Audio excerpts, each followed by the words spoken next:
Hey, you guys, before we get into the video today, something I totally forgot to do while I was filming this is to tell you guys that Esoteric Atlanta is now on Substack. Thanks to my friend Paula and Rocker Mike, who both have Substack accounts, I have decided to also open up a Substack account. We're also on TikTok, but TikTok is proving to be a little bit more complicated with its own rules and regulations that seem to be even more wackadoo than YT's. But on Substack, it seems that there's a lot that we can actually do to talk about different things. Looks like there's a podcasting option. And it's a great way for me to almost like have a newsletter. And since we do struggle with the algorithms here on the YouTube, so if you go ahead and subscribe to my Substack, my computer's being very slow right now. It will go ahead and it will email you whenever there is a new video that's popped up or a new entry that I've placed on here, a new article that I've shared, so that you don't have to worry so much about the algorithms of YouTube. Please stay subscribed here on YouTube because that helps.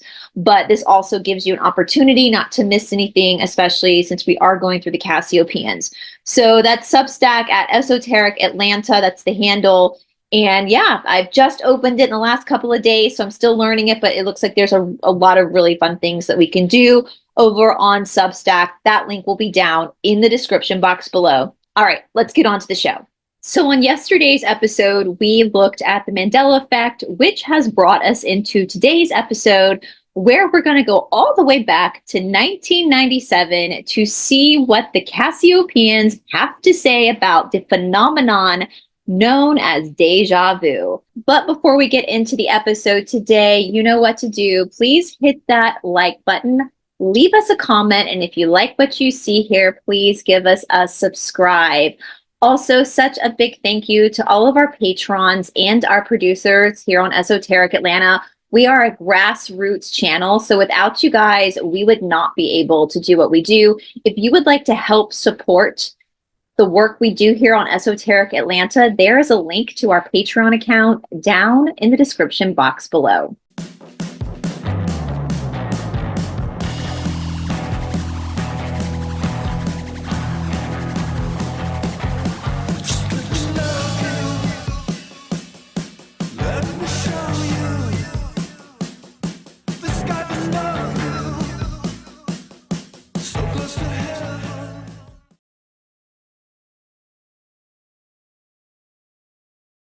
Laura Knight's Cassiopeian experiments, often associated with the Cassiopeia material, involves the exploration of consciousness, spirituality, and the nature of reality. Through various methodologies, including channeling and psychic experiments, Knight and her collaborators sought to communicate with higher intelligences, particularly a group of entities referred to as the Cassiopeians. The primary aim was to gain insight into the metaphysical questions, the nature of existence, and human development. The experiments included multi-session discussions that covered topics like multidimensional realities, free will, and the influence of higher dimensional beings on humanity. Knight recorded these sessions, which often contained profound philosophical and esoteric insights, and these records became part of a larger body of work that aimed to explore consciousness beyond conventional scientific understanding. The overall tone of the experiments reflect a blend of skepticism and deep inquiry into the nature of consciousness and our place in the universe. Laura Knight began her communication with the Cassiopeians in 1994.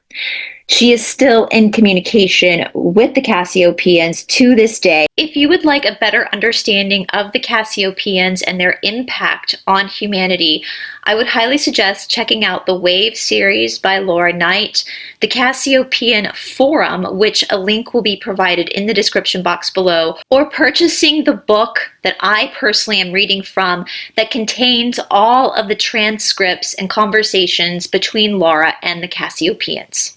The Cassiopeians base the soul's evolution and consciousness on the spiritual template known as the Law of One.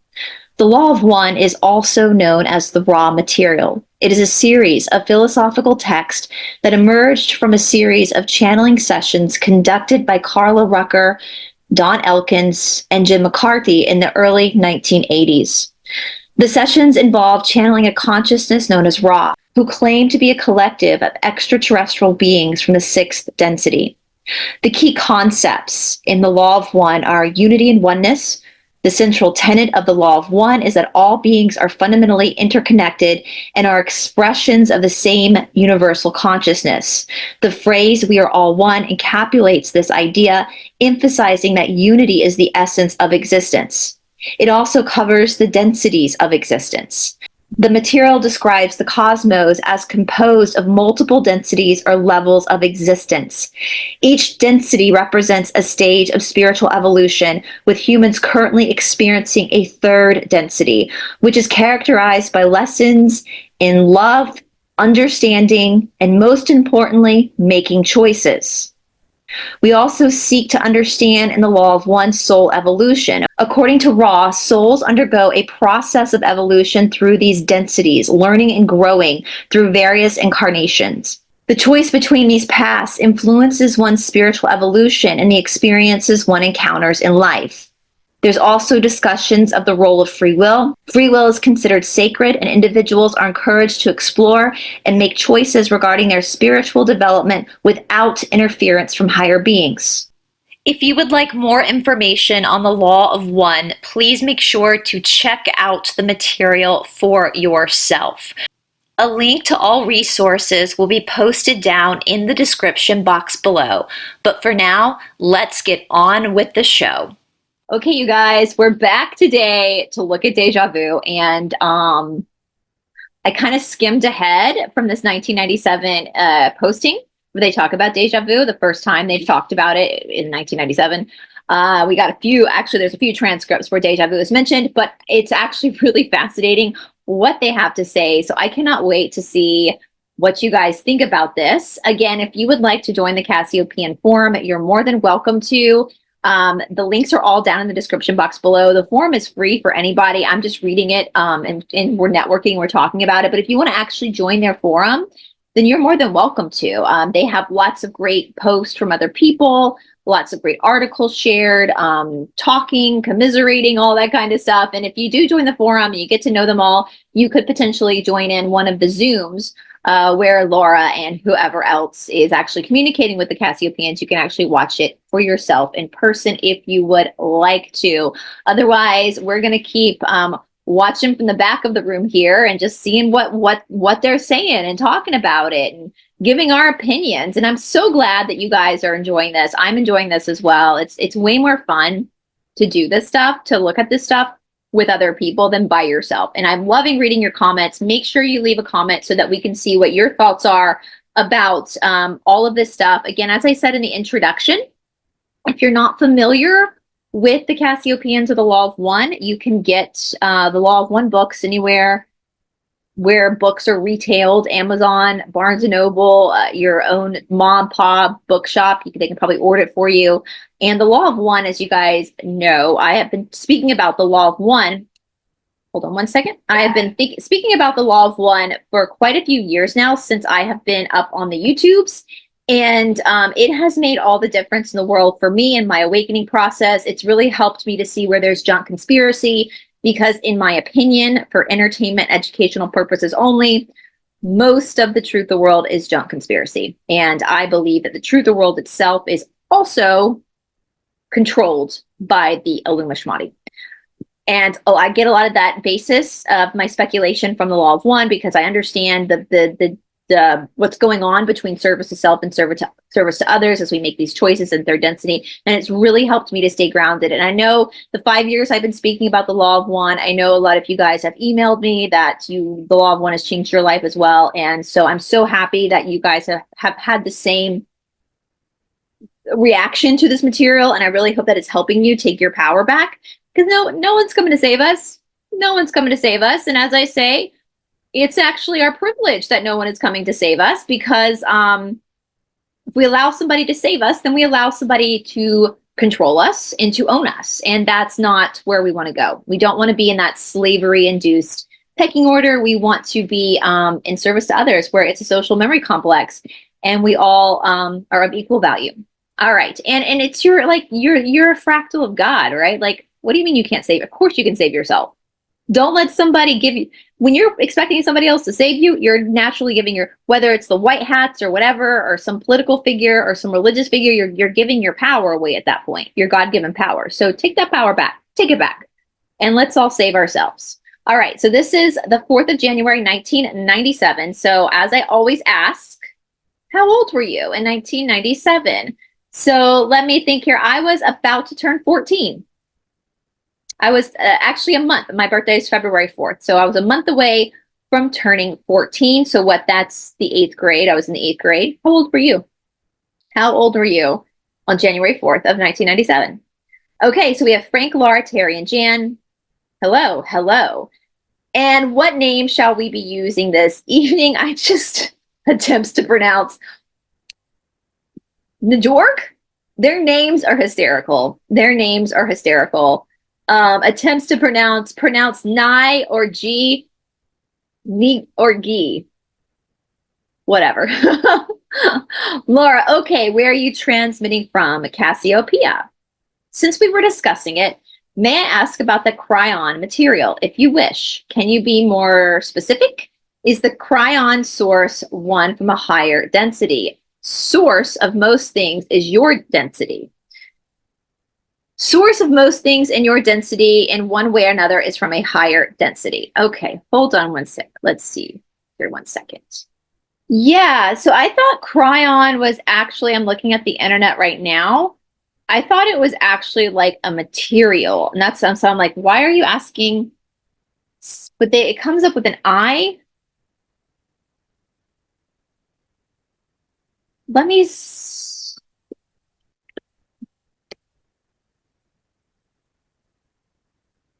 okay, here we go. That's what I was looking for. I was like, they're not talking about a type of fabric, are they? So I put cryon material and it was bringing up the actual, spelled with an I, the actual physical fabric. I was like, I don't think they're talking about fabric. So let's see what they're talking about here. The cryon material refers to a series of books and teachings channeled by Lee Carroll, often described as esoteric and metaphysical. The material is centered around the messages of an angelic being named Cryon, who is said to be of magnetic service. The book explores themes of multidimensional nature of the universe, DNA, and the potential for human evolution. There's a more detailed look, or here's a more detailed look at the cryon material.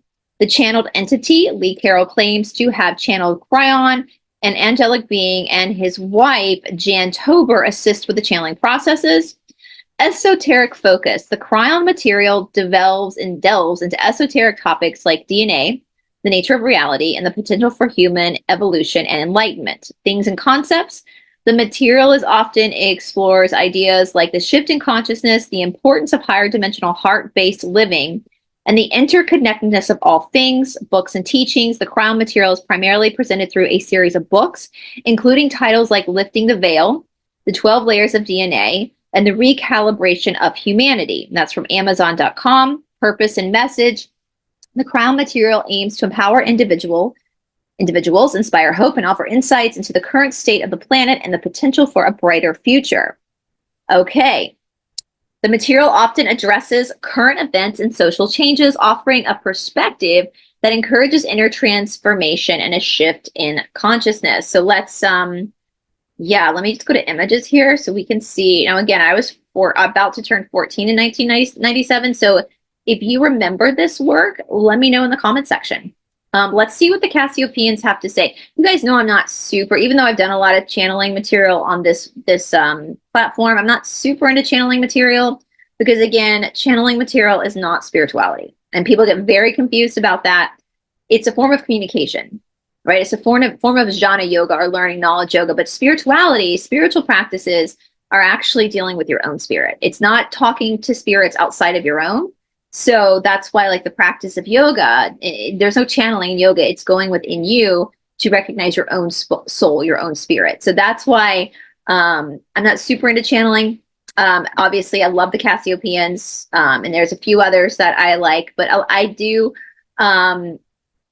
question a lot of channeling too, because even as the C say a lot of channeling is either fourth density service to self, entities mimicking good entities to try to manipulate you, or it's your own imagination. And I think a lot of big YouTube channelers, they're in their imagination. It's their ego. All right, so let's go back a little bit now that we know what this is. So since we're discussing it, may I ask about the cryon material, if you wish? Can we be more specific? It's the cryon source one from a higher density. Source of most things in your density is, in one way or another, from a higher density. Hey you guys, Editing Bryce here. I realized that I didn't mention, for those that might be confused when they say higher density. So even demonic entities are considered a higher density from us. So if you're confused by that, 4D positive and 4D negative, we're in 3D. It splits at fourth density, and so fourth density positive would be, I think, what we in our vocabulary would call an angel. But 4D negative, they call them the Lizzies. You'll see them refer to them as the Lizzies. Those would be like demonic entities too. That's just different semantics, right? Like different vocabulary words or names for literally the same thing. And so when they're saying a higher density, coming from a higher density, they don't mean necessarily a positive entity. And a lot of times the Lizzies, the darker entities, as I said previously, will pretend to be angels. They will mimic an angel to get you to listen to them or be manipulated by them. So just wanted to add that in for anybody who might be confused by that just because it's a higher density does not mean that it's positive. Okay, I understand that, but what I want to know is this particular source a being from a higher density who calls itself cryon? Infer as you see fit. Interesting.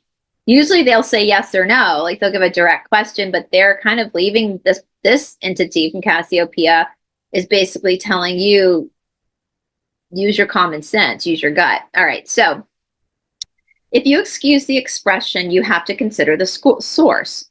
That's true. So Jan says that, Jay. If you excuse the expression, you have to consider the source. You always have to consider the source.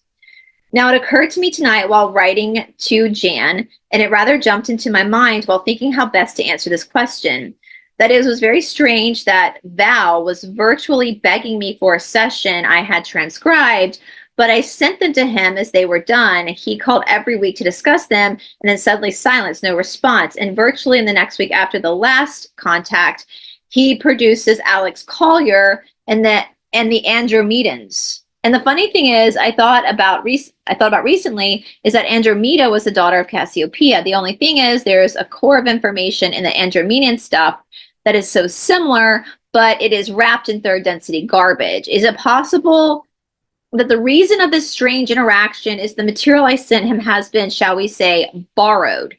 So I want to say something too, like when they transcribe, see, I know sometimes it's hard to read these bigger paragraphs, and it's because they're talking to each other and they're talking to the board. They're not actually writing it. And so when they go to transcribe it, they're writing word for word. And as we talk, sometimes we talk in run-on sentences and all that kind of stuff. So that's why it's a little more difficult to read these longer ones. Now,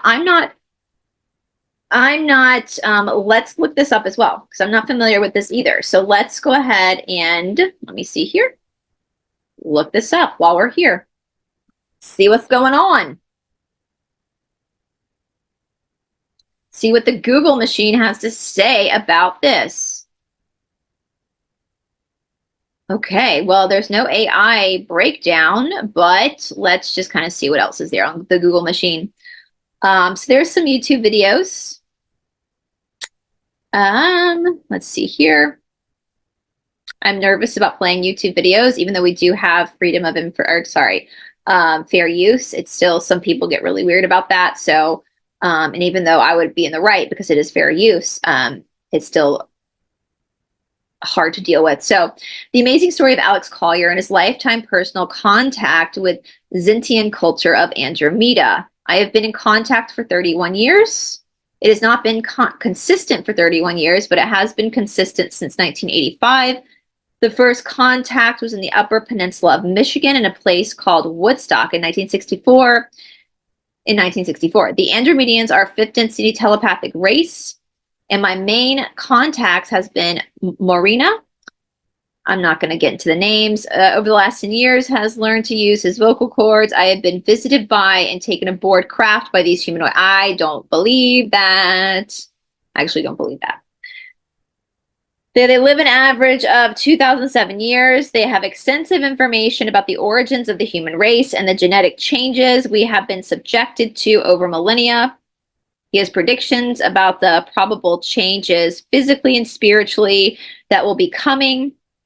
For example, your races have also been persecuted and manipulated by other galactic races from planetary systems negatively charged other than your own. Since during your different past time periods, they have tried to prove to your ancestors their own technical power. Fear has been created in your races. We have returned to convey the truth, to erase these fears. So, even though the Cassiopeians are assisting us, I'm going to say it that way. The Cassiopeians are assisting us. They're not helping us. They're assisting us because we have to help ourselves. That sounds a little bit more like problem, reaction, solution. We're going to come in and save you, but let's just see what they have to say about it. Okay.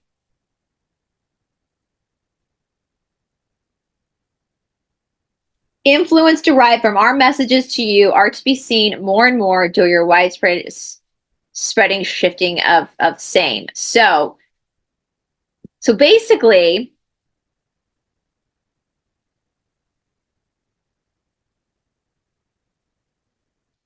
what she's saying is she was chit-chatting to this guy, sending this guy, her friend Val, I think it's a guy, maybe it's a girl, some of their transcripts with the Cassiopeians. And this guy is asking all these questions about, because remember, they've only been doing this at this point for a few years. And then all of a sudden, he stops talking to her and he sends her all this stuff with Alex Collier and the Andromedans. And she's saying, yeah, and I agree with her there. The only thing the only thing is there is a core information in the Andromeda stuff that is so similar, but it's wrapped in third density garbage. That's what I kind of sense too. I like how when I was reading that paragraph, like, I've been on their ship. Like, that just seems like third density garbage to me. Yeah. It sounds a little bit what we call spiritual manipulation. That's what that sounds like to me. Is it possible that this strange interaction is that the material I sent him has been so he's maybe influenced by what they're saying, but yeah, anyway, I hope that makes sense. Let me know your thoughts down in the comment section below. Well, I'm not objecting. I just want people to hear it, so don't really mind. Good, perhaps, but there is so much opportunity for corruption. Okay, yeah. So it seems like they're kind of saying that this Andromeda shit is corrupt. Yeah.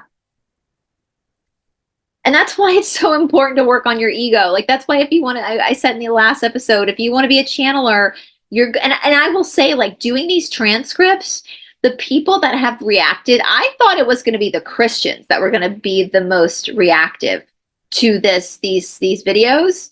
But it's actually, I am getting these, like, some people I'm having to block.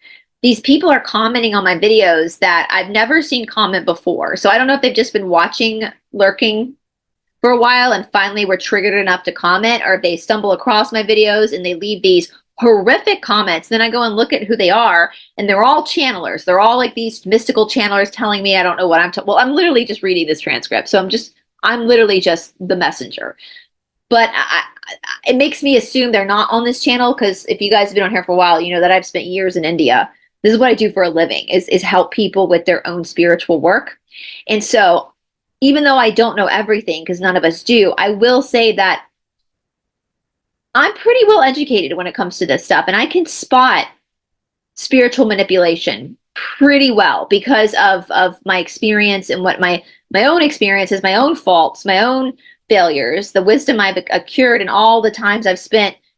I mean, that's kind of what got me out of the truther world to begin with. Like, when I was first on YouTube, I was doing a lot of the truther stuff, but then everything kept nagging at me because it was just so contradictory to what I knew to be true from, like, the Vedic text and my own experiences in my body. Everybody in the truther world is ready for a savior to come save them, and it's all in the Maya and this ego and this illusion of this illusionary world. And I kept thinking, this is nothing but craziness. This is wackadoo. Like, we gotta save ourselves. Like, this is the Prakriti. This is the Shakti of existence. And we're the creators of that Shakti. So we can't make a mess and then expect somebody to come in and clean it up. Like, we've got to do that karma ourselves. And so that's when I started really pull myself out of the truth of the world, because I was like, this is bonkers. But I've noticed that with this stuff, with the Cassiopean, the people getting the most trigger are other channelers. And I think it's because they have not worked on their egos. So to make a long story short, if you want to be a channeler or a healer of any type, you're going to need to develop a spiritual practice that works on your own spirit, your own body. That you're working on your body, you're cleansing your body. Because if you're not doing that, but your ego is going to get fucked with. If you're not able to discern the yoga chitta vritti nirodha, if you're not able to discern the chitta vritti, the thoughts of the mind, and the attachment to desire, then these Lizzies are going to fuck with you, because they're going to feed into your ego. They're going to make you more narcissistic. And then when something comes up that challenges you, you're going to freak out and leave violent comments, which the Lizzies love, because that's you polarizing negative. So if you want to be a channeler, if you want to do these things, the first thing you need to do is find your own spirit, break through have your ego death. Have a teacher. If you are a healer or a channeler and you don't have a teacher, that is a danger, emergency, stop, do not proceed forward. You need to back up. Because if you are doing this kind of work without somebody keeping you on the path and checking your blind spots for you, it's not a superior. A teacher is not a superior. A teacher, though, is someone that keeps you on the right path, because they're able to see your blind spots. I have a teacher. My teacher has a teacher.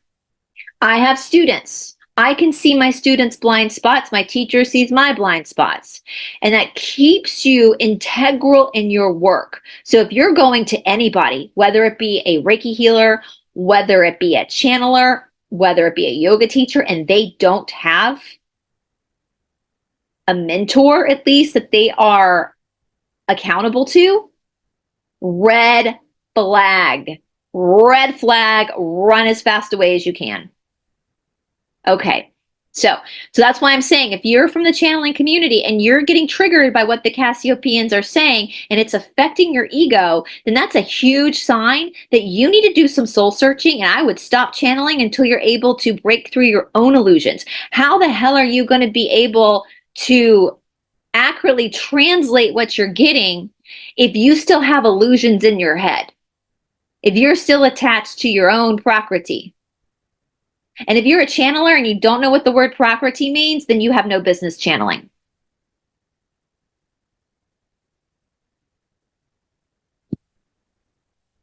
Facts are the facts. Feelings aren't facts.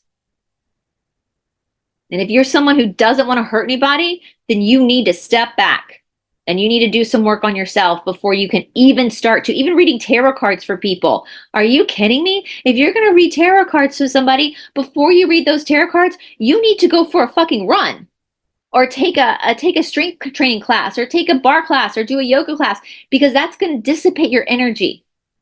Do you know, for me as an authorized teacher from India, I am not supposed to teach anybody unless I've actually already done my practice. That is why when I teach early morning classes, like 6:30 a.m. classes, that's why I get up at 2 a.m. because I'm in my own practice by 3. From like 3 to 5, I'm in my own practice. And then from 5 to 6, I'm setting up the shala. 6:30, my students come in. But it is of vast importance.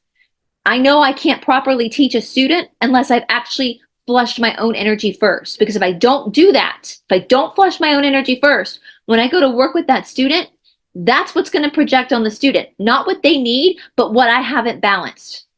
And so that is why so many traditional teachers, it is very common, very, very common in the traditional yoga world for us to get up at 2 a.m. And that's why. Because we're doing our practices before we greet our students, so that we are able to serve our students better. So our own shit's not coming out in that class. But instead we have mellowed our own stuff So we are more attentive to them. Same if you're reading tarot cards. Before you do that tarot card session, you should be, it doesn't matter if you're doing yoga asana. You can do any exercise, can be yoga, whether it's running, walking, bar, strength training, as long as, because it's all working, it's all that hatha, sun, moon, prana, apana, upward and downward energy. You're cycling that prana, that chi, in order to dissipate your own shit, so that when you go to help somebody else or pull cards or put hands on somebody else, it's integral. And this is so important. And if you're new to this and you're a new student of spirituality, you need to look for that in a teacher. My students know that I am there at the shala by 2:30, 3 o'clock in the morning. The days that they know that. They're aware of that. They know that. They expect that. So when they walk in at 6:30, I've been up for a while. I've done my practice. I've cleaned out the room. I've already had some breakfast, and I'm able to greet them and make the next hour or so about them. And I'm able to do that. I mean, listen, if you go to a yoga teacher and a yoga teacher doesn't know what Brahma Muhurta is, don't go back to that class, because again, this is all Yoga 101. Anyway, okay, so if again, to make a long story short, if you're a channeler and this triggers you, check yourself. Check yourself.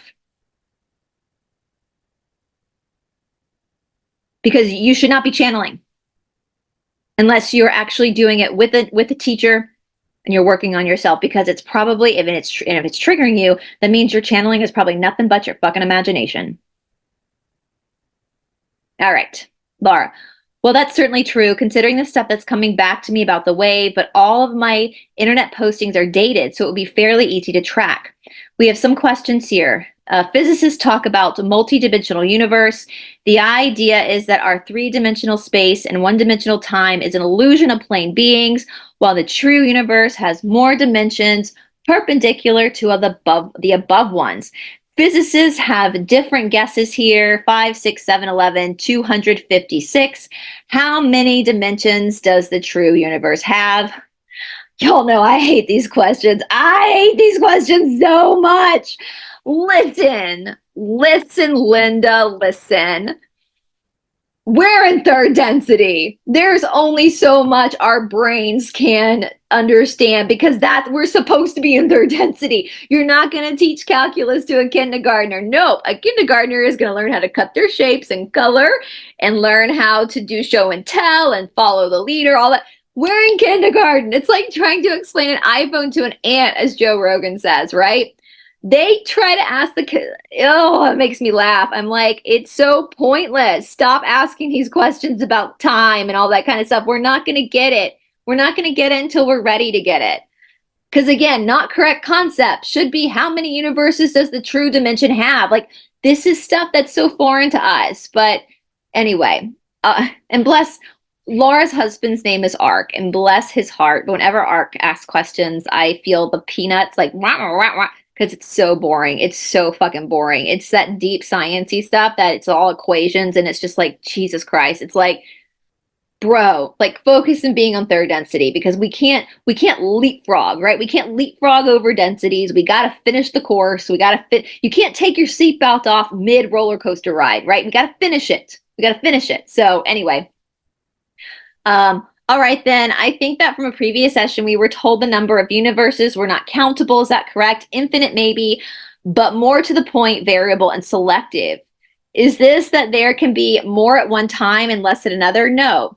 Does this mean that any potential universe can be selected at any time to be the one that is queued? Terry, no, the jukebox idea relates to time. Explain variable and selective, please. For those who know how universes can be created at will in order to transmodify reality mergings, what is a reality merge? What does it sound like? Merging of realities from one universe into another, a creating of new realities, which is then merged with the old ones to create a new universe. Laura, maybe it means the realities of different people merge to create a sort of mutual universe, like the idea of you create your own reality. Terry is closer. Laura is playing left field. Okay, so he said merging of realities, so that's what Terry is saying. And he's saying, no, Laura's playing left field. Okay, question. Laura, the next question. The C's, Andromedans, and others talk about densities. We are supposed to live in third density. Does this number 3 have anything to do with 3 space dimensions? Close means original definition closer to third level of experience, relating material, etherical spectrum, but denizens of Terra Locator came up with third dimensional explanation due to influence upon the subconscious mind from soul memory connection to Akashic record. And that's why I don't really use the dimensional stuff. I think the dimensional stuff does get manipulated a lot. I always use densities because we're in third density. And again, that comes to the law of one, you guys. If you have not partaken in reading the law of one, I absolutely would suggest doing that. And again, I said you can buy it earlier where any books are sold, but I do think there are PDFs online. So depending on what country you live in, you might find a free PDF online. Let me know in the comment section, guys. I know some people have started studying it in our little community. I think somebody said there's a YouTube channel as well that maybe goes through the law of one. If you're one of those people, tag that YouTube channel down in the comment section below so people can find it if they want to learn more about the law of one. All right. Laura, Jan talks about dimensions, density, and states. What about states? Terry, yeah, there's Georgia and Arkansas. No, that's not really a state. You forgot about poor little Rhode Island. Tis, tis, tis, mirth. Yeah, they're funny. The Cassiopeians can be funny sometimes. Laura, okay, does state refer to some state of being that entities can exist in? On this, consult psychological textbooks for more information. If you are so inclined, as this is the only area where this term applies, because this is third density, right? We have psychology from third density. Question. Well, Jan has come up with the number 384 dimensions, which comes from some obscure formula. He also says that these dimensions differ by entropy, and the next dimension above us is superconducting dimension, that there are dark and light dimensions, forward and time and back dimensions, aside from the fact that we already have disposed of a number of dimensions. We suggest that J create a universe thusly. Okay, do densities differ by entropy? No, but maybe by atrophy. Laura, now, do we have densities that are superconducting? Cool question. Do you mean that we need to discover in this area, are there dark and light densities? This line is not productive to your quest. Because, yeah, there are lines of negative and positive, but it all comes back to the one. And in third density, we're both. That's why we have so much chaos going on in the world here, because our point to be here in third density is to make choices. And as we make choices with our actions, that karma will send us either in the service to others or service to self. Terry, well, this J does not seem to be able to grasp the idea that time is not a dimension. It's just a localized variable. I like that. Localized variable. Yeah, that's what time is. It's a localized variable. It's going to change. Laura, the C said once that fourth density is going with the speed of light. I think I remember that you said that there was no speed of light because speed was a third density concept. Answer, please, we are drifting. Tell A that ether is a Terrian material science attempts to address either. The trouble is there is simply no way to facilitize a plane of existence which is composed entirely of consciousness. It is the union of perfect balance between the two states of planes that is the foundation and essence of all creation reality. You cannot have one without the other. When you say that there are two states or planes, you are simply saying the physical state and the state of consciousness. Yes. The Shiva and the Shakti, the Prakriti and the Purusha, what we talk about in literally every episode. And this would all make sense if you read the Yoga Sutras. But with that being said, this is a good point to pause to take a brief word from our sponsors. You guys, I am so excited to be partnered with my friend Paula Cummings for the Esoteric Academy, where we both get to share our level of knowledge, our years and years of experience in the healing arts. Us along with other master teachers too. We are going to be having other master teachers come on to the Esoteric Academy. We're only having master teachers come on to help share their knowledge and wisdom with you. We have just recently created on the Esoteric Academy, we have recently created a manual, a PDF manual that you are free to download off of the Esoteric Academy on Ayurveda and the 3 elements of Ayurveda, which will help you deal with this third density existence with it, which is breath, food, and vibration. And so this beginner's guide, again, the PDF is on the Esoteric Academy for you to download to help you get a better idea of your dosha, your physical constitution, and help you understand more about sound so that you can start to take your health back. For the month of May, we're also going to be talking a lot about the physicality of the body and the axis of the body. Sushumna, or the tube in which Kundalini rises and falls, is in the axis of the body. And the axis of the body, as well as Sushumna, is another reason why physical exercise is indeed the foundation of all spirituality, and why it's vastly important for each individual who is engaged in any type of spiritual work to be engaged and involved in an exercise program to be able to come into the karma of their own body. And that goes in many, many different layers and many, many directions. The axis of the body is also where the chakras live. Now, we can sit here all day and talk about the chakras, but that's not going to do anything unless you actually get up, move around, and activate your chakras or your bandhas, the perineum lock that holds in that energetic fluid that runs through the axis of the body, as well as all the nadis or energetic veins of the body that create the existence, the magical existence of physicality, of a soul being in a physical body. But before we get back to the episode, here's a brief look at one of our newest strength training videos in which we engage the axis of the body, taking old Eastern philosophy and marrying it with modern new exercises. The axis of the body is the central channel of the body. It's also known as Sushumna. We also have a video here on our playlist called Sushumna and Backbending. So the spine, from a spiritual perspective, holds various meanings in different traditions and belief systems. One is an energy channel. In many spiritual and holistic traditions, the spine is viewed as a central channel for the flow of energy.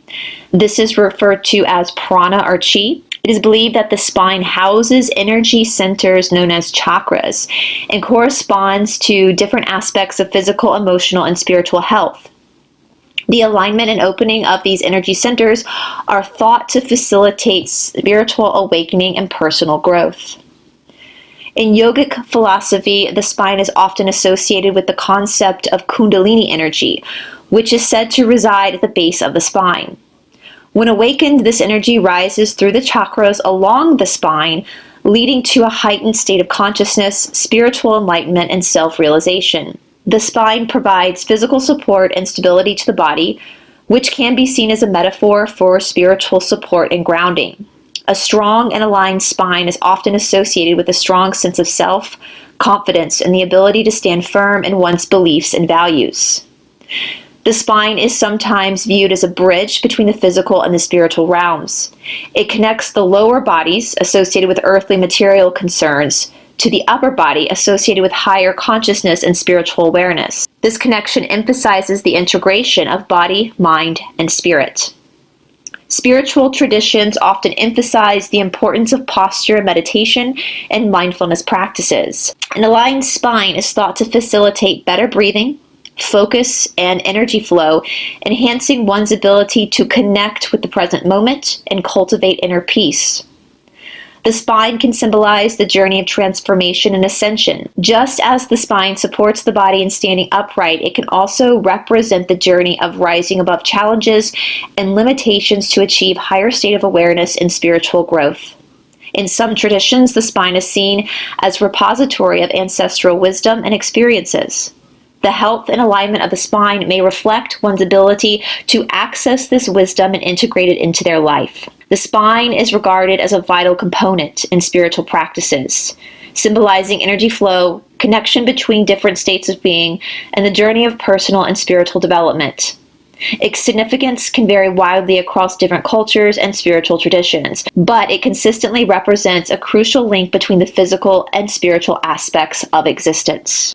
All right, you guys. So right now you get 10% off your first month if you put Sushumna 10 in at checkout of the Esoteric Academy. And you also get the first 7 days for free. So you can sign up, see if you like it. And if you don't like it, you can close your account before you get charged. Okay, so, and you can't have one without the other. The state of consciousness and the state of material existence are so completely connected that both are infinite. One cannot exist without the other. Hence why physical exercise is important as part of the foundation of spirituality. Doesn't matter how much people try to gaslight that and change that and not want to admit that that is the truth, but that is why we have the practice of yoga. That's why we have Tai Chi. That's why we have all the martial arts. That's what we see in the Egyptian old texts, the Druid old texts, and Native American work.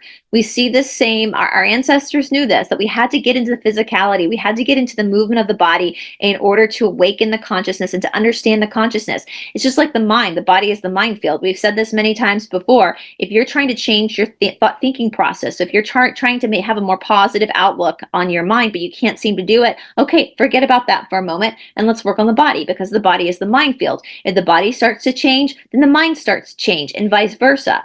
You can't have one without the other. So anyway, all right. Yes, connected, intertwined, bonded, merged. Terry, a structure of the universe that holds the levels together. Everything is connected. The consciousness of sixth density is perfectly bonded and balanced with third density. And the quasi-physical level of fourth density and the total physical levels 3 through 1. And the total one of seventh, and whatever fifth is. Laura, we have 4 levels of physical expression, so to speak, going from really solid minimal consciousness level 1 to, yes, but the Terran scientists have been programmed to believe that nothing can exist unless it can be measured, estimated, calculated, and represented in some way in the physical material plane. Not true. For example, we are in no way physical, yes, because the Cassiopeians are in sixth density, so they're not in physicality anymore. They've gone past the heaviness of a body. And that's so funny they're saying that, because we went to watch our friend defend his thesis at Georgia Tech. He's a physicist, and we noticed that that the professors did not like when he used the word infinite. They wanted it to be variable. They wanted it to be measurable. And in spirituality, we know everything is infinite, right? We're humble enough. We're humble enough. Modern day science sometimes ain't that humble, but we are humble enough to know that we are the little guys, right? Okay, Laura says, well, I also want to know why you refer to a technical device that supposedly transports someone from one density to another as a trans-dimensional remoleculizer. In order to reconstruct third density into fourth density, physical or other dimensions must be utilized in the process. Remember, we are talking about exact duplicates which are merged. Laura, but a little while ago you said there was a single dimension in many universes, and now you are saying utilizing another dimension, so the terminology is getting a little bit confusing. Terry, is it like a program loading onto a computer? Some programs just don't load straight in. Others need to create a space on the hard drive to put files that they need to load the program but are not part of the program. And when it's finished loading, it erases all the loading instructions. The hard drive is still the hard drive, but for a time, the program used a sector of the hard drive and created a temporary dimension, let's say. Laura, is this what we are looking at here? Close. And remember, we said true dimension. So it's like one hard drive, many programs, loading instructions for a new program that are then erased, etc. If there is one true dimension and infinite universes within it, does one particular universe exist of and by itself at any given time until it is merged into a new one? Or is there within this one true dimension multiple universes as real as ours is, to which we could go and could be there alongside ours, so to speak? Yes, to the latter. I don't think anything gets erased, right? I don't like that word erased, because like, think about karma. Like when you work through your karma, you're not erasing the memory of what happened. You've just let go of the heaviness of what happened or whatever that karma is giving you, and you've then adapted the wisdom. So when we erase something, we're negating the wisdom of the experience, because everything, as they say, everything's a lesson, right? Which is also what yoga says is all a lesson. Laura, and can infinite number of dimensions exist within each level of density, even if temporary? Yes, if you want to go back and change history, either for individuals or for universal perceptions, you must first create an alternate universe to do so. Interesting. Your fourth density service to self friends have been doing this a lot. And if you're new here, you guys, I love history. but we've been questioning it like crazy because of Tartaria. There's been a lot of speculation that the history that we have been taught is bullshit, especially geography. You know, I'm not the only channel here that has come to the conclusion through research and speculation and common sense that Egypt is not in Africa. I mean, let's talk about the fact that Egypt in Africa is the one place in the world that has the least amount of Egyptian artifacts. There's more Egyptian art, they have the least amount of pyramids. And when we look at things like the gold that the Egyptians use, the particular gold they use can only be found in the state of Georgia in the United States. Or what about the fact that Tennessee translates to the land of Isis? Or what about particular insects that the Egyptians talked about are only found in the southeast of the United States? Could it be that the Mississippi River is the Nile? That New Orleans is Alexandria? Can they not find Cleopatra's burial place because they're looking in the wrong sea? Should be looking in the Gulf of Mexico or America, whatever its name is now, where the Mississippi Delta is? That's interesting. So the fourth density service to self, so the demonic entities in fourth density that are feeding off of our planet, if you want to go back and change history, either for individuals or for universal perception, you must first create an alternate universe to do it. So they create an alternate history. This is wild. This is wild. I cannot wait to hear y'all's comments on this, especially if you've been on this channel for a while with me and you've gone through 5 years of this. I mean, think about the story of Jesus, right? Like we know on this channel that the guy, the real guy, whom Jesus is named after or named for, Yeshua ben Yosef, he was never crucified. Like we know that. It's in the missing, over 700 books that have been say the same thing. There is no crucifixion. Why would there be? Why would the real God demand a human sacrifice and then take that religion that's supposed to be good, which is really just a cannibal cult? That's all Christianity is. It's a cannibal cult. Right? You go, wait a minute, huh? So did they create an alternate history to make these people believe that you have to submit to a cannibal cult in order to keep this is wild. I cannot wait to hear what you guys think. Laura, if you, being a general term, create an alternate universe, does the former one continue to exist, or does the former one merge into the new one? Both. So this is what they mean when they have said in the past, when they've asked about alternative history, when the Cassiopeans say both are real. Because one was created, one happened, but one was created. And now is accepted, and so that gives energy to it. Interesting. If the former one continues to exist, does it exist and evolve on its own, disassociated with the second one, or the offshoot? Clarify. The universe you are in, you are going along and say, I think I will create a new universe. You do it and move to it, and you bring your universe with you. This is the merging of realities. But when you move to the new universe, you are no longer in the original one, which continues along on its own. The pattern of the old universe you bring into the new one, and then you become a part of the new universe you've just created.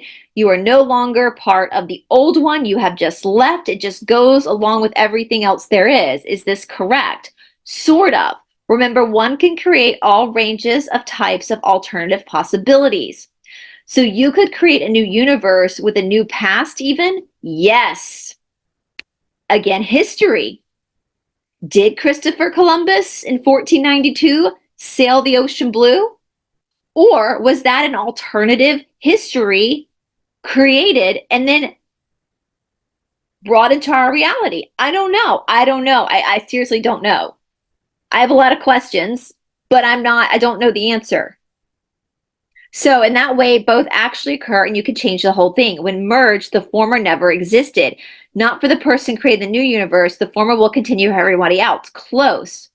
So if the person creating a new universe, the former never existed, but the other beings who are satisfied with the old universe will go with it and are still continuing along as though your third density mind restrictions limit the scope of your comprehension in this area. Yeah, because my big thing is like Tartaria, because now we're seeing the reemergence of Tartaria, right? We're realizing that I know they have said it wasn't necessarily a mud flood. It was like a flooding that just caused a bunch of mud, but we're starting to realize that there are so many more layers of these old buildings, like Washington, D.C. There's these old buildings that there's no way our forefathers, the people in like stockings and horses and buggies with no electric tools, built these magnificent buildings. Where did they come from? Tartaria. And now people are starting to question that. So it's almost like it's revitalizing this old timeline where now we're seeing all the Tartarian stuff. How many people? I mean, if this is your first time on this channel, you might think this is effing crazy. But if you go into the alternative sources on YouTube, I'm not the only person. I'm one of thousands of people. Individually, it's crazy. We've all come to the speculation on our own that Egypt is here in the southeastern part of the United States where I live. It is not just me. When I first started coming to this conclusion with my own research, and then I realized so many other people I don't even know, complete strangers, were also coming to this conclusion with their own research, and I'm checking out their channels, whom I've never seen before. It's wild. So all of a sudden, all of us are kind of waking up from, we've been pulled into this alternative reality that was created. It was real, it was created, but now there's a memory of the old existence that's been kind of pulling alongside of it. And because that memory is coming back, it's almost like the old timeline is starting to reemerge again. Or like all of these, the idea of the giants, all of these like tabletop mountains, like in Cape Town, there's tons of them. Cape Town's not the only place, but there's the people are like, are those actually tree stumps? And it's wild, you guys. So if you're new to this, like this might sound wackadoo to you if you're new here. I get it. Like when you're first like realizing the world is not what we think it is, some of this stuff is like far out. But I promise you, and I always encourage people, like, please do not take my word for it. I do not want to be your leader. Please, I am a fallible human. Please do not take my word for it. I love that you guys listen to my research. It's great. I love it. But I always want you to do your own research too. So listen to what I have to say, think about what I have to say, and then go into your own research as well. Hopefully my research will inspire you to do your own research. But I would love to hear you, please, like just go and look this up. Like it's crazy. I actually have books now. I don't know where they all are, but I've since have ordered all these books from other people who've written with all of their research into why they believe Egypt is here in the United States. And I wish I had them on hand to show you, but some of the books I've read, like they've gone even deeper into their research than I have. And it's crazy to see the sources they've cited and like the archaeological finds. So anyway, if this sounds crazy to you, I promise you, if you start researching this, it's not going to sound so crazy. All right? Okay. If you decide you don't like your present universe, you will work like crazy to learn how to create a new one. And you do it, you essentially forget that you did this and why you did this and forget the universe if you wish. Now, for personal stuff, I'm talking about Tartaria. If you wish. Now, because I've shifted my personal life through the practice of yoga. And I'm not going to forget about what my life was like before yoga, because that would not be the point. Like, that's the wisdom. Like, I'm not erasing anything, right? Like, that's where wisdom comes from. So, but they're saying if you wish, like, that's your free will. So you can or you can't. T, going by what you just said, an unhappy universe, is that because you're perceiving the universe you are in as being unhappy, because that is the way you are and where you are at in terms of learning. And by creating a new universe, you are simply wishing to change the way the universe is around you. And really, it's not the universe that's the problem, but you. Answer off track. So the universe you are in is what it is, and you are in it for some reason. Yeah, because that's your karma. Terry, you're in it to learn lessons, just to change the universe because you don't want to learn the lessons you've chosen to learn. Boom, that's why no one gets out of exercise. That's why nobody gets out of this. We all have to face it. Or you have learned then and thereby can change the universe. When you learn, you are just more automatically, you don't have to change the universe will change for you. Deja vu comes to mind when deja vu comes to you compliments of fourth density service to self. So I think what's happened is, yeah, they're talking about karma here, when I think the C's want them to focus more on the fact that there's some alternative, like, let's look at the grander scale at this point. So they throw this in. Deja vu comes to you compliments of fourth density service to self. Is deja vu as a result of some sensation of the universe having changed, or some sensation of reality bridging? So the old history, new coming together, right? As you move into the new one, you have leftovers. No. What is reality bridging? What does it sound like? It is somewhat like merging universes. A bridge is something you put between two things. You wish to limit. Wait till fourth density when the world will be obsolete. That still doesn't help me understand deja vu of sensation of reality bridging. Is deja vu because something comes into our reality from another? One possibility. We didn't talk about this. This is the bleed through from the other dimensions. But when we think we have been someplace before, it's because in another dimension we have. Yes. If you are now in a particular universe that has been created and merged by fourth density service to self, and there is still the old universe existing, and you feel a connection or a bridge because some alternative self is in that alternative universe living through some experience or a similar thing, no limits of possibility. So, what I think they're saying is that we have deja vu. Deja vu only exists because the negative beings, the Lizzies, created an alternative timeline. I think that's what they're saying. And so that's why we have this deja vu. This might be something that only exists on our density because we're living in a fake time. Well, it's not fake because once they created it, it is in existence. But we have these parallels going on. Interesting. So deja vu itself is not created by the Lizzies, but it's a side effect of what the Lizzies did to us. I cannot wait to hear y'all's thoughts. So it can be any and all of those things. And bridging realities of past and future as well. Is it possible to change the past within a discrete universe, or does every change imply a new alternative universe? Discrete does not get it. Well, within a particular selected one of the universes, can you go back in time within the universe, change the past, and have it change everything forward, still within the selected universe, like a domino effect? In such a case, yes. But you said that if you want to change the past, you have to create an alternate universe. No, you asked about changing the past, and they said you have to create a temporary place to work from, a position from which you can manipulate the reality. That is for specialized activities. So the creating of an alternate universe was for special things and not for general historical changes. What was described is not the same as an alternate universe. So now I feel like they're getting a little bit into semantics here. Laura, is a temporary file that will go away when you are finished loading the program. Okay, Laura, is it a temporary file that will go away when you are finished loading the program? And that is not creating an alternate universe, but rather a temporary dimension. Answer close. Is our particular universe, what is the primary mode? Are we constantly shifting and merging universes to universes? Or is our past being changed and reacting like the domino effect, at least in the past few years? But we would know if the past has been changed because we wouldn't see it. Measurements are inadequate. Again, that's third density thinking. And guys, this makes sense why they referred to deja vu and the Mandela effect from our past episode, which is why I wanted to go back and look at deja vu, because this is making sense to me. So deja vu and the Mandela effect seem to be coming. So they said the Mandela effect was when the programming was changed, right? So maybe that's when they've created an alternate timeline to push us over, but there's been a lapse, almost like deja vu, where we're still kind of remembering what was. Does that make sense? I cannot wait to hear what you guys have to say about this stuff. Please be careful, though, in referring to the establishment or the Illumashmati. Just refer to them as STS, service to self. That will just help with the algorithms and, closer. Can you clarify that any further with me? No, because you would simply not grasp it.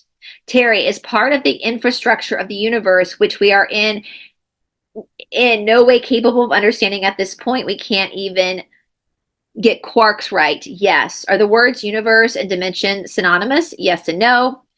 In what sense? For you, these are gray areas, and no matter how hard you try, until your perception shifts fundamentally, you ain't gonna get it. I guess it's a question of faith. All the universes, free will universes, if chosen. Are there universes where anything is predestined within the framework of cyclical separation bond? What is the cyclical separation bond? I think I'm getting it over my head, only because you are in your head. But you didn't tell me what the cyclical separation bond is. And if we do, you will ask, what do you mean by that? Well, you're right about that, Jan. It's like a little kid asking Daddy, why is there air? Laura, are there universes where time goes in the other directions, as in the universes of antimatter? Why do you ask this? Terry, they have been telling us all along that there's no such thing as time except as we perceive it. Again, this is what gets to me a little bit. It's like, just stop.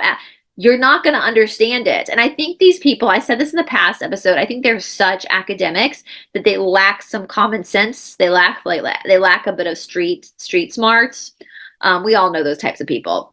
And so for me, I think I'm more common sense and street smarts where I'm like, bro, they're not going to get it. Like, we're not going to get it. Like, come on, drop it. Like, this is getting stupid at this point. It's a waste of time. So I think that's what they're saying. Like, I think they're just so academically, they're kind of nerds. Let's put it that way. They're nerds. You know, like in one of the Laura was talking about how rebellious they are. In my head, I was like, rebellious my ass. I think you guys probably paid all your taxes on time and followed every rule in the book until you started channeling. So no, no, yeah, I don't see y'all as rebellious at all. So Terry is like they've been telling us no such thing as time exists as we perceive it, except how we perceive it here. I can accept that as a person and know that I'm not going to understand how this notion of what we perceive as time doesn't exist elsewhere. But I'm cool with that. Like, I'm cool with not knowing that. But I think for scientists and sciencey academic people who are so used to having a variable, who are so used to having an answer, have a really hard time accepting that. Yeah? Laura, well, I guess I just meant antimatter universe. Okay, there are 4 physical densities, no, 3. Okay, there are 3 physical densities, and the 4th is 1 is variable, 3 etherical. Okay, 3 are physical, 3 etherical, and 1 is in between both, close. Do you go from 4th to 5th repeatedly until you're ready to go to 6th, or do you go from 6th to 4th or 6th to 5th? Because I've already given data, this is elementary, my dear Martin, elementary. I am not Martin anymore, so there. You are in an alternate reality.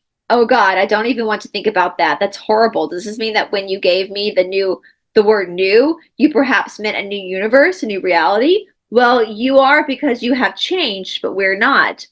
Why does the name, I don't know how to say that, always get the tough assignments?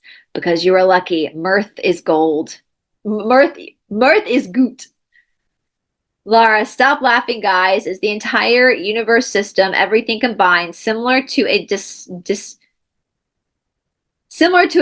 structure, or is it any part of it similar to this? No. Okay, in a general sense, I know you were pulling out your hair with me. If you had hair to pull out, is there something you can tell us about what is it other than awareness that determines your density level, like the transition point, like a flower breaking open or something erupting through a membrane? Or is it something that occurs more gradually? All of a sudden you hit a point of awareness and pop, there you are. Too much. Is awareness the only thing that determines what density one exists in? No. What else? The way you make the Christmas cookies. Awareness is the bond that unites the reality. You have said that the heat I feel is growing of fibers or a bleed through of a new reality. Is that an effect that is happening in a gradual way? It has to do with the approach of the wave. I don't quite know how to ask this because you do not quite know how to understand the answers. You have said that gravity is the binder of all reality. Yes. And now you talk about the perception bonding. Yes. Now try to picture how gravity is the binder of all reality. If gravity is the binder, is gravity a consciousness? Not exactly. Do you know that there is no right or left in 4th density through 7th density? If you can picture this exactly, then you may be able to understand the responses to all the questions you're asking. If not, best to give it a rest, because it will only be productive learning when you ponder the reflect review later. Question. The C's told Ruggiero that our equations, that is physicist, are only 1/7 of the total. How should I interpret it? Literally, that each of our questions should get an index 1 through 7 and be more modified appropriately. One possibility, Ruggiero was limiting to realm already partially checked. Time to say goodnight. You are fatigued. End of session. All right, you guys, cannot wait to hear your thoughts on this. This is wild, I tell you, wild. I definitely am going to have to ponder this a little bit more, especially with all the work we've done the past 5 years, looking at history and Tartaria and alternate timelines and trying to figure out why the Cassiopeians say they're both correct. Well, now we have our answer back from 1997. So let me know what you guys think. What do you think about the whole deja vu thing, the Mandela effect, all that stuff? Let me know down in the comment section below. And I will talk to you guys all very soon. I hope you have a wonderful day. Bye, everybody.